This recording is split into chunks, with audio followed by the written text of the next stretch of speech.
Norway vs Senegal. What a matchup. And this is not even the top of the table matchup here, because France are in this group as well. Now, this matchup is taking place on Monday the 22nd in New York, New Jersey Stadium, and is a matchup between two Group I sides. And as I said before, France are also in this group, and Iraq.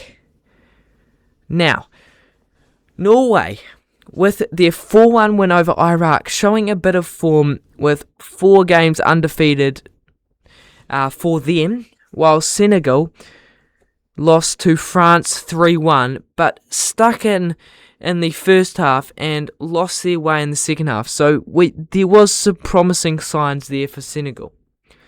This game could go any way, I believe, and I think that it could be quite an interesting matchup between quite a lot of facets of the game.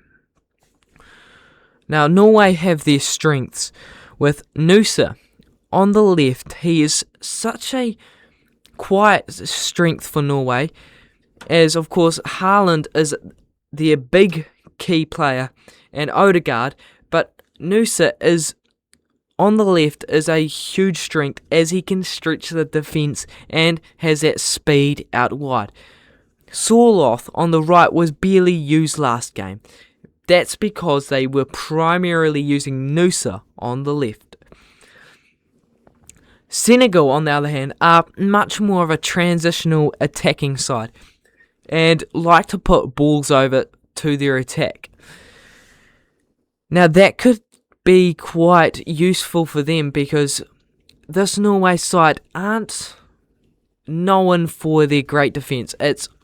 They're mostly just an attacking side, so there could come quite a lot of opportunities for Senegal in that area. Now, the big worry for Senegal is their finishing and their defence after a counter-attack that they have made. And they really need to make sure they are putting goals in the back of the net, and Nicholas Jackson needs to be on. And I think he has been improving and is in a decent form that I think he can score some goals. So Senegal will really need him to do a lot of work up front for them and making those good runs he does make, but also putting the ball in the back of the net. That's why he's one of their key players. Another one of their key players is Diouf at left back. Now, this guy is quite a phenomenon. And he plays for West Ham.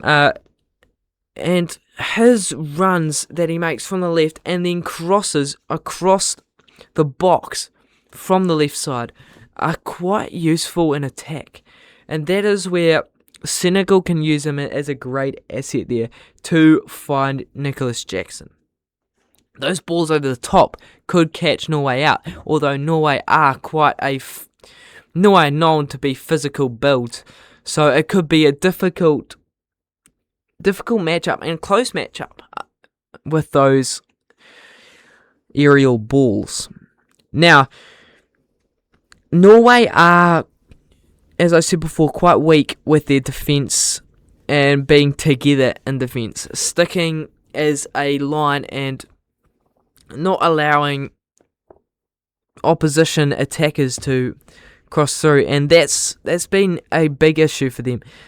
But the key players, Haaland and Odegaard, will be key for them to make sure that they are gaining the momentum in the game. That's what Norway will pride themselves on, their ability to score more goals than other teams, because they just so often are creating so many chances for Haaland, and Haaland is one of the best goal scorers, if not the best goal scorers in the world. So he is going to be so important for them and Odegaard creating those opportunities so that they can put more goals on the board. And that's what wins you games, of course, scoring more goals. but the defence will also be key, so that it's not just ruptured by the Senegal attackers. Now, the key battles here, of course, whether Senegal do challenge Norway's defence enough.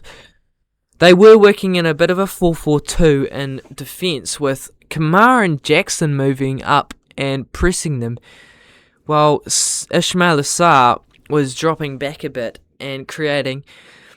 But I think that what they're going to do here is they are really going to press this Norway side and try to, or they will drop back and defend and try transition. Now, I'm not completely sure what they will do, but I think the press will be on here. On the other hand, for Norway, there are some big battles here, and Koulibaly and Diatta are going to have a challenge on their hands. I think it could be quite difficult for them, of course, with some of the best attackers up front, especially Erling Haaland. So they will need to be physically strong and good as a backline to defend this. This is going to be a big challenge for them, and I think Norway can score some goals from these matchups. I think this game will come down to a bit of a transitional match down the left side of the field for both sides. So Norway will work down Noosa's side, and Senegal will work down Diouf and Mane's side.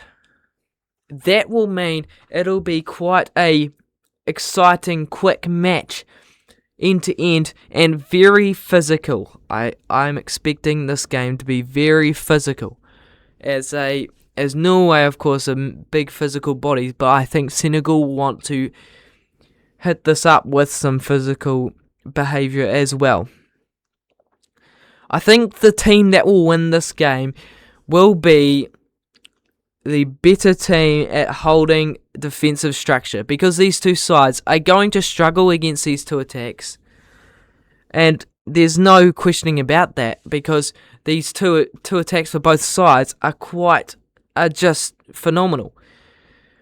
So whoever can hold that structure and be able to keep them out for as many minutes as they can will win, I would say. Now, I think this is going to be a high-scoring encounter, and I believe Senegal will win 4-2.